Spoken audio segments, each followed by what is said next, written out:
Hey, everybody. Welcome to Day Drinking with Authors, the interview series where I pick a book and the author picks a drink and we discuss both. Tonight, my guest is Kosoko Jackson, who wrote this beautiful Black queer adult rom com that's pretty damn delightful.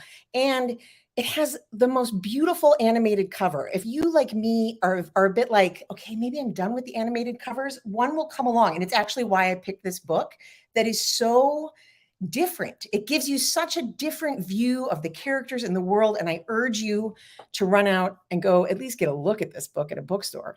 But I'm going to read the back cover copy because my mom really likes that. Take one last look at that cover. It's so pretty. It's the flowers in the background. Anyway, this is I'm So Not Over You. A chance to rewrite their ending is worth the risk in this swoony romantic comedy from Kosoko Jackson. It's been months since aspiring journalist Kian Andrews has heard from his ex-boyfriend Hudson Rivers, but an urgent text has them meeting at a cafe.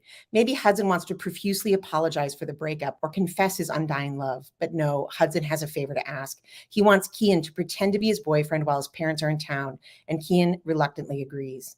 The dinner doesn't go exactly as planned, and suddenly Kian is Hudson's plus one to Georgia's wedding of the season. Hudson comes from a wealthy family where reputation is everything, and he really can't afford another mistake. If Kian goes, he'll help Hudson preserve appearances and get the opportunity to rub shoulders with some of the biggest names in media. This could be a big career break Kian needs. But their fake relationship is starting to feel like it might be more than a means to an end, and it's time for both men to fact check their feelings. Let's bring in Kosoko. Hello. Ooh, Hi there.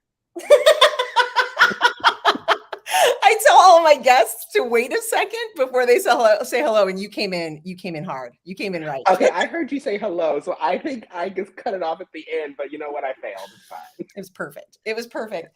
So I have a lot of questions, and one of the questions that I really like to have started to really enjoy asking authors. First of all, what are you having to drink? Oh, it's called Cider Boys Blackberry Wild. It's from Costco. Oh, to Costco, is it? Yeah. I got 16 for like $10, and I was like, we love a deal. You do love a deal, but do you love blackberry? So that's the thing, like it has all these flavors, like one is mango, one is peach, and it's a little bit of an intense hard cider flavor. It ends up tasting like a little bit like alcoholic cough syrup, Yeah. but I've grown to like it. I have been burned by blackberry before. Like the next day, I'm like, I'm still tasting blackberry. Right. It lingers. Yeah, it really does. So I'm in the States visiting a friend, and I'm having my favorite American beer that I can't get in Canada, Shinerbach. Ooh, I can you know. mail it? Like, can you have it shipped? Can you cross state lines of country lines of alcohol? Man, I think they'd come after me. I think I that'd don't be a know big if you problem. can. I'd be a fugitive. I've never really thought to ask. The liquor laws and the way that liquor is bought and sold in Canada is really, really strict. So I think it would be a problem. I think Yeah, Justin probably. Trudeau would have something to say to me. Yeah, yeah, probably. So back to my new favorite question to ask authors right off the beginning is and be frank, like be honest. Okay. What was something that this book taught you in the process of writing?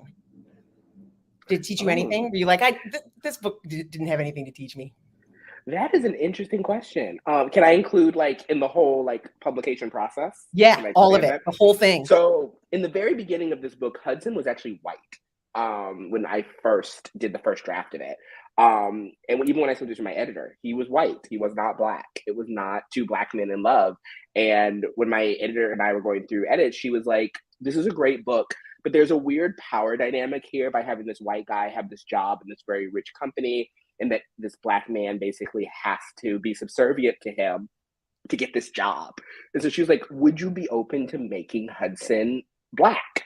And I was originally against it. I was like, the publishing world, especially with the Romance Landia, as we know, has a lot of issues, is not ready for a queer book written by a queer man that's also two black men.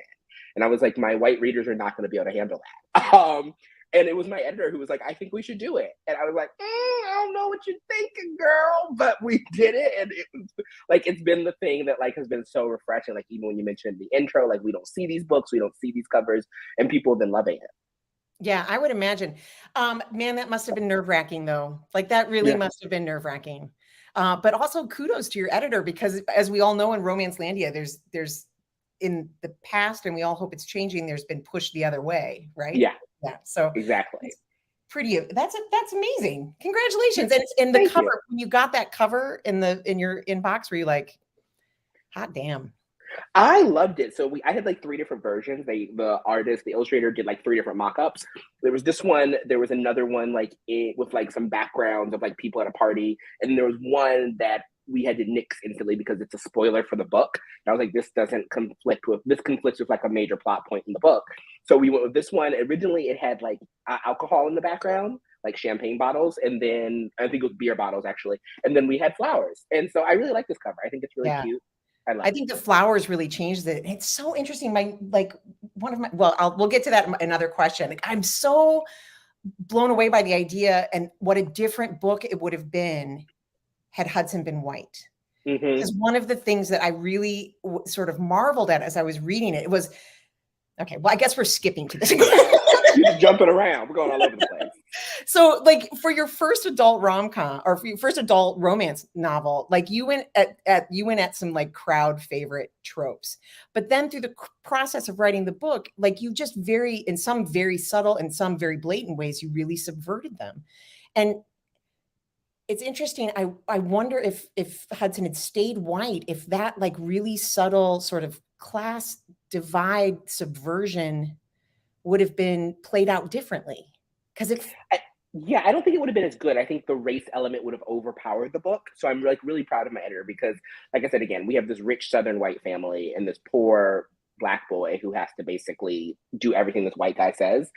After he broke up with him, it will be a very different power dynamic. yeah. And that was kind of what my editor said. She was like, "This is a rom com that already kind of pushes the envelope by talking very heavily and blatantly about class issues that we don't usually typically see in rom com. So let's not conflate that with race issues and additionally muddle it so that people don't know what this book is about." She's like, "I think Right. it's a really important conversation about class, and you get rid of that race issue if you have two black characters." Yeah. And you have this great line. And one of the things, I mean, Romance Landia loves a billionaire. I mean, who doesn't love a billionaire? Right. And you have this great line where Kian's like says to like the matriarch of the family, you know, there's no good billionaire. Like, basically, lady, your hands are dirty. Like, no matter what, your hands are dirty. And I was like, bravo, Kian. Like, you don't There's no see it a ethical whole lot. consumption in capitalism. You just don't see that. It's like you barely see in Romance Landia, you barely see a billionaire actually working. Much Right. less. They never have jobs. Yeah. The other trope that I felt like you really subverted was that second chance romance. And I feel like, and I, as a person who's written a bunch of them and loves them, second chance romances get so caught up in what happened in the past that it gets rehashed and repeated. And, you know, it's the horse that has to be beaten to death so that they can get to the second chance. And you were like, you know something, we're just not going to really talk about it. We're not going to talk about what happened or why Hudson broke up with him. And I like, was that a choice? Did you get halfway through and you're like, I don't want to talk about it? Like how did that come about? There's actually two things. So partially it was a choice. So part of it was that these characters are young and people break up when they're young for all different reasons that are honestly fairly stupid. Like, you didn't wish me happy birthday in the morning of my birthday and it has ruined our relationship. And that's what early 20 somethings do. I know I have broken up with people because of stupid reasons before. And so it was more of a talk about how like people break up and the past breakup wasn't super important to the reason why they broke up wasn't important. It was that they did break up. Yeah. The other half of it is that it's actually an oversight. My editor, my agent, and I actually didn't notice. And so we just didn't think about it. So I was like, how every single time this comes, I'm like, how am I going to answer this question? And I believe honesty is the best remedy. And we honestly just didn't think about it. Well, and I think that's, I mean, I think that's a credit to how you were like, the story is about right now. Right. You know, like the guy didn't lie. The guy didn't cheat. It's not this big betrayal. It's like you said, they're 22 and he broke up, and it's now about what's next for them. I found it really refreshing. Yeah, literally my agent was like, I just didn't think it was important. And so he's like, that's why when we were writing it, I didn't really bring it up. And if I thought it would have brought importance to the narrative, I would have brought it up. But he was like, I just, like I said, they're 20 something. I remember breaking up with people for no reason. Like, we ghost people in our 20s. Like, people just break up. And I was like, right, but we probably should have said something. I mean, that just goes to show publishing. Hilarious. Mm-hmm. One of the other things that I felt like, the other like kind of subversion, and we won't talk too much about it because it's a bit of a spoiler, but not to them, is you also subverted a wedding. Yeah. And the whole time I was like, oh, this is going to be like a spin-off, and there's going to be like a marriage of convenience, and he's going to subvert that. No. Every single time you think it's going one way, it goes the other way. It really does. And I like, was that, I mean, don't break my heart and tell me that you were like, it's coming out that clean in the first draft. Like, this was something that you edited into happening, right? I'm going to break your heart and say that this book came very easy to me. So I came up with this idea June of 2019, wrote the first couple chapters in like a month. We sold it on proposal. So I wrote the first 60 pages in a month. We put it on submission because my agent had some other things. We put it on submission January. And it was bought after one revise and resubmit that was like some tweaking of some things and adding about 20 pages, sold in April. Wow. And then I had the book finished by November. Wow. That's really fast. Yeah. It was really fast. And Mike, I'm wondering if that wasn't, because one of the things that I really felt, as I was reading this was I felt what I think was your affection for Kian. Mm-hmm. Like, it felt like you didn't just know him, in the way that a writer would know their characters, but that you really like this guy. Like, you had affection for how he put his foot in it and how he said too much and he didn't say enough at other times, and that he's going to look back at some of these conversations he's had at 40 and cringe. Like, I felt like you really liked him. Yeah, I would say that Kian is like, I suffer from a lot of anxiety. So Kian is very much like representation of my like anxiety issues. And I remember being younger and putting my foot in my mouth a lot. And it was really refreshing to write like a 20-something-year-old Black character who like didn't have a job and was struggling with like trying to find their place in the world. Because I remember all those things. I did another book event about maybe a month ago, maybe 3 weeks ago. And it was with some younger authors and booksellers. And she was like, this is the Gen Z romance I've been like looking for as someone who's Gen Z. She was like, these comments about like capitalism and the billionaires and the environment are like all things that I talk about with my friends like every single day. And I was like, me, a millennial, wrote a Gen Z book. And so that was like really great to hear because like I really just tried to channel like all the things that I've like heard and like my Gen Z friends and like just I remember being younger into this one character because like we only get one shot in publishing sometimes, and I was like, we have no idea how good this book's going to be or if it's going to be a success, so like why not just put everything in here? Yeah, I felt like you years ago, like when you go to like writing workshops and somebody's like, well, these are the exercises I do when I'm creating a character, and she was like, this was many years ago, and it was an older woman, and I am now a woman of age. So it spoke to me. And she was like, I take my character to the grocery store. And what does the character buy at the grocery store? And I was like, wow, that's genius. That's amazing. And I felt like you did every BuzzFeed quiz. And you were like, what kind of cheese is Kian? What kind of which I think again, and he was self-aware, like he was self-aware not just about his flaws, but about what he loved and what he was driven by. And I don't know, I just found that all really refreshing in a way. There was just such affection for him. Yeah, I like Kian. He's probably my favorite character I've written. Probably my favorite main character. Not my favorite character I've ever written, but probably my favorite main character. So with him perhaps being so beloved, was it harder to sort of, and Hudson not having a POV, was it harder to dig into him? Because you kind of gave him all this, you gave him some weighty stuff to deal with. Yeah, I feel like I said, ask me next year with my next book, because this book kind of came fully formed to me. When I came up with this idea and pitched it to my friend, and she was like, "This has to be the book that you write."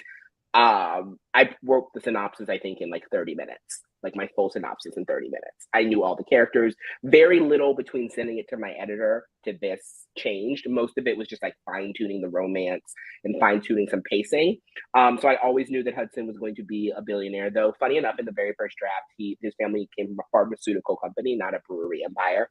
I always knew there was going to be this wedding. I always knew that the certain plot twist was going to happen at the wedding. I knew all of these beats. And I knew what Hudson, when he became part of a brewery empire, I knew some of the character changes that were going to go through. I think it would have been interesting to give Hudson his own POV, to explore some things about his personality a little bit more. But no, I think this book, these characters came, they walked right in the door and they were like, time to write. That is like, I mean, you have a couple of books under your belt. Like, that's really rare. Like, that's a rare gift. And particularly, it was not like that for the second book. And I was just like, why is it not happening? This is how you write a book. They show up, they walk in the right. They sit down and they tell their story. This book, I was like, I literally emailed my editor and my agent with the second book, and I was like, she's going to drop me. Like, she's going to make me return the advance. The second book is not it. The second book, when you like, I feel like as a person who's had a couple of gift books arrive, and you're like, wow, like this book is writing itself. I'm the best writer that's ever written anything. This is incredible. And then I've been in it long enough that I know at about 75%, I'm like, oh, the next one's going to be awful. I'm going to have to pay for what I've done. Yeah, for me, it's every book about point at the 50% mark to the 80% mark. I am like, this was a mistake. Like, the words aren't coming. And then I get to the end, I'm like, oh, it wasn't that bad. This is not that bad. And then the whole cycle repeats itself. So this is your first adult rom-com. Mm-hmm. What, like, how, I mean, obviously sex and great and graphic and hot sex that we're going to talk about in a second, but like, what was different in the pacing? Because you also had a big cast of characters, which is something I sort of think about in YA fiction, which is the other genre that you write in. Like, so what felt different about this book, and how did you approach it in a different way? Or did so you? like the key thing that I took into consideration when writing the difference between adult and writing YA is that, especially for romance, a lot of these big feelings that the adults are having versus in YA is that it's usually not their first time having these feelings. And so they come with like more baggage, positive and negative. When it comes to a YA book, these characters are experiencing like love for often the very first time. And you have those teenage feelings that make everything more heightened and issues more bigger than they actually usually are. And positive feelings bigger than they actually are. And so I like to think of like that plus the baggage of life that positively influences and also kind of jades how our characters view things. To me, adult characters tend to take things a couple steps slower because of their life experience, and the pacing is usually drawn out a little bit more, like string cheese, pulled out a little bit more, because not everything is so condensed. Because 2 days for a relationship that's 2 weeks for teenagers is like a year-long relationship. Right. And I felt that really keenly with them when they got to the wedding, because it was sort of like it was bickering and clashing and pretending, it was all that good fake relationship stuff. And then they got to the wedding and it was like, oh shit, like I feel something. And it would seem as if you feel something. And then it was those like really beautiful baby steps to trusting each other again. Mm-hmm. And exactly that's hard pacing really to do, like to trust to take it slow. Yeah, the pacing was hard. Like, just trying to figure out like how extensive should the wedding be? Do we actually need to go through like all the days of a wedding that lead up to the wedding? Because a family can be brought to a wedding, especially immediately, family a week before the wedding happens. So how much do we need? Do we need to go to the after party? And I was like, how do we? Because it was Act 3, and I don't want to drag this book out for another 150 pages before we get to Act 4. How do I touch on the key points of the wedding while also making it feel like the beats are there, while also making it feel like the wedding is actually a thing and not just and that they're linked. Yeah, right, it's not like here's the wedding, here's them. Like no, you connected those. So one of the things that I really love is when a romance novel sort of makes you wait for it. And I don't know if you know the author Charlotte Stein, who is a really Yeah, she's a fabulous erotic romance author, like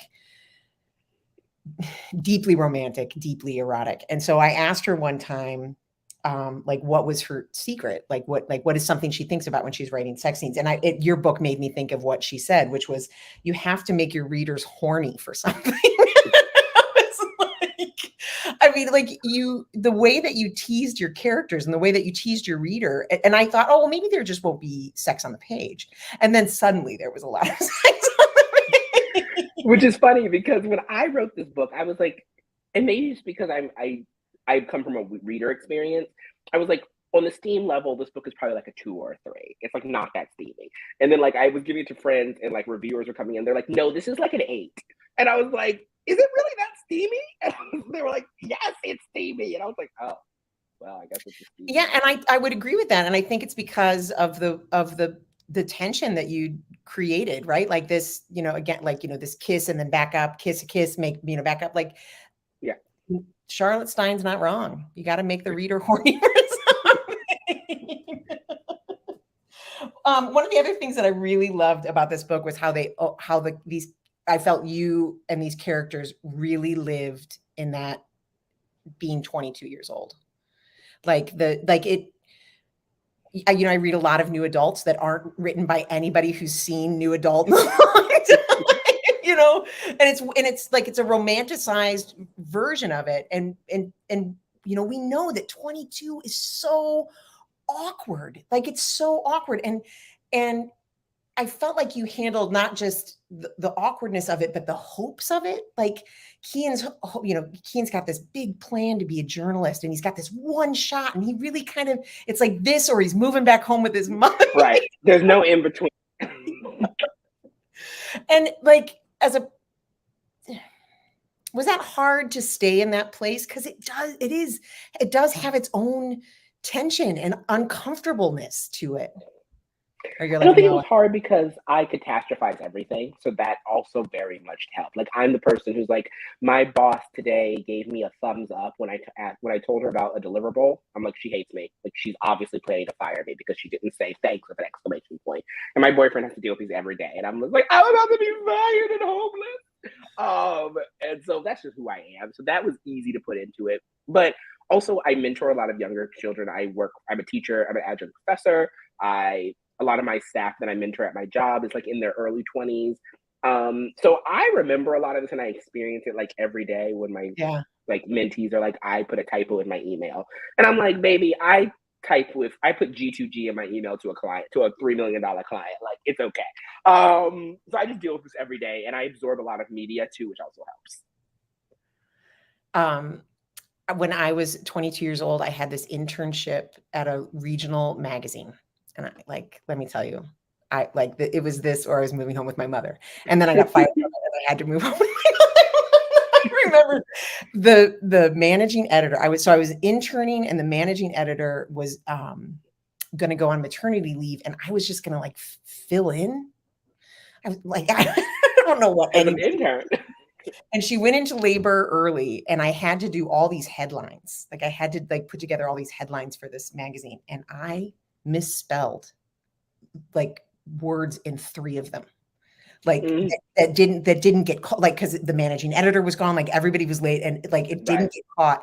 And I'm right now, I'm telling this story, and I have this, it's bringing up the anxiety. Yeah. I just remember the editor, who's a guy named Harper Barnes, came up and he just dropped the magazine in front of my face. Oh, does the magazine still exist? No, it was called St. Louis Magazine. Okay. So it was one of those city, anyway. Right. I was like, you should go back to them if they do exist and be like, hey. Remember me? Right. They'll be like, yeah, you're the girl who misspelled this. Yeah, we always remember you. We talk about you a lot. So another, and again, I wonder if this is a part of your YA background, but you really handled a huge cast of characters. Like, when you think about it, in terms of an adult rom-com, I mean, you had the best friends. You had Olivia, who I loved. You had Divya, who I loved, who were fully formed, a part of big plot points. you had this couple that was going to get married. You had his larger family. Like you really did.